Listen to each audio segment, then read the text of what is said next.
Capítulo 22. Volta ao rio.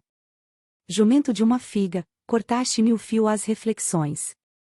Já agora não digo o que pensei dali até Lisboa, nem o que fiz em Lisboa, na Península e em outros lugares da Europa, da velha Europa, que nesse tempo parecia remoçar.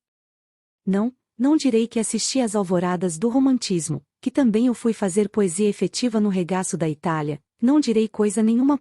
Teria de escrever um diário de viagem e não umas memórias, como estas são, nas quais só entra a substância da vida.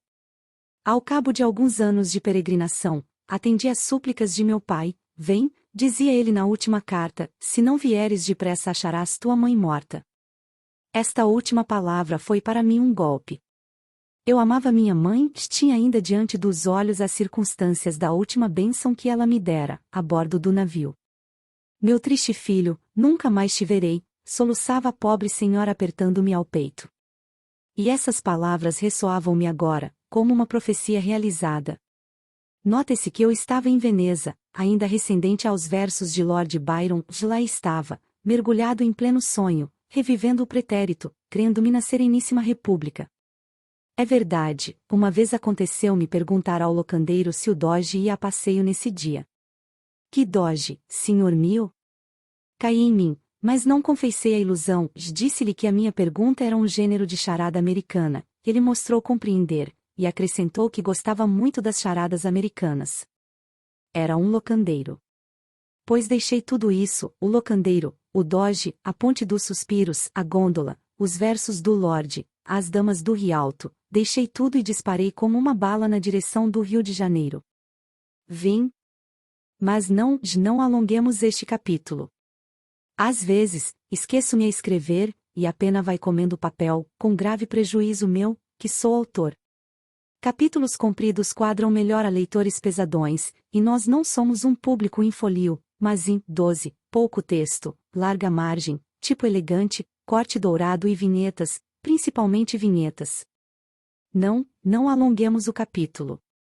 Capítulo 23. Triste, mas curto. Não nego que, ao avistar a cidade natal, tive uma sensação nova. Não era efeito da minha pátria política, era o do lugar da infância, a rua, a torre, o chafariz da esquina, a mulher de mantilha, o preto do ganho, as coisas e cenas da meninice, buriladas na memória.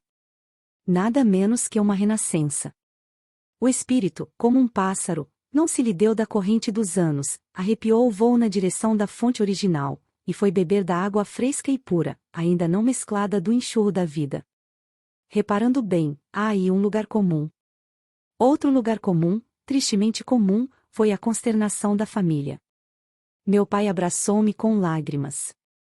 Tua mãe não pode viver, disse-me ele.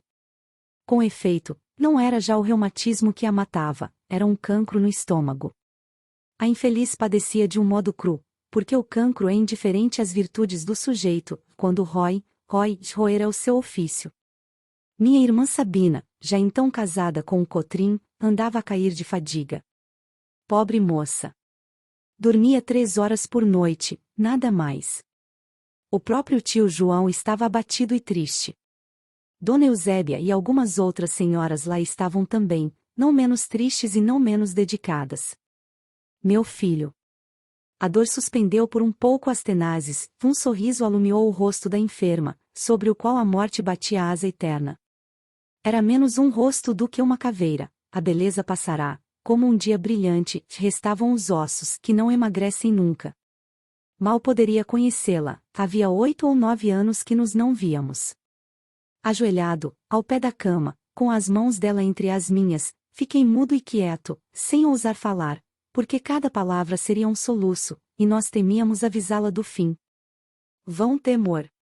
Ela sabia que estava prestes a acabar e disse-mo, e verificamo-lo na seguinte manhã. Longa foi a agonia, longa e cruel, de uma crueldade minuciosa, fria, repiçada, que me encheu de dor e estupefação. Era a primeira vez que eu via morrer alguém.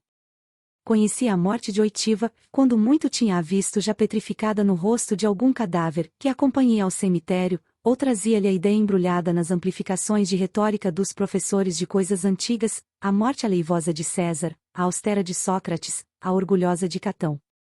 Mas esse duelo do ser e do não ser, a morte em ação, dolorida, contraída, convulsa, sem aparelho político ou filosófico, a morte de uma pessoa amada, essa foi a primeira vez que a pude encarar. Não chorei, lembra-me que não chorei durante o espetáculo, tinha os olhos estúpidos, a garganta presa, a consciência boquiaberta. Que? Uma criatura tão dócil, tão meiga, tão santa, que nunca jamais fizera verter uma lágrima de desgosto, mãe carinhosa, esposa imaculada, era força que morresse assim, trateada, mordida pelo dente tenaz de uma doença sem misericórdia. Confesso que tudo aquilo me pareceu obscuro, incongruente, insano. Triste capítulo, passemos a outro mais alegre.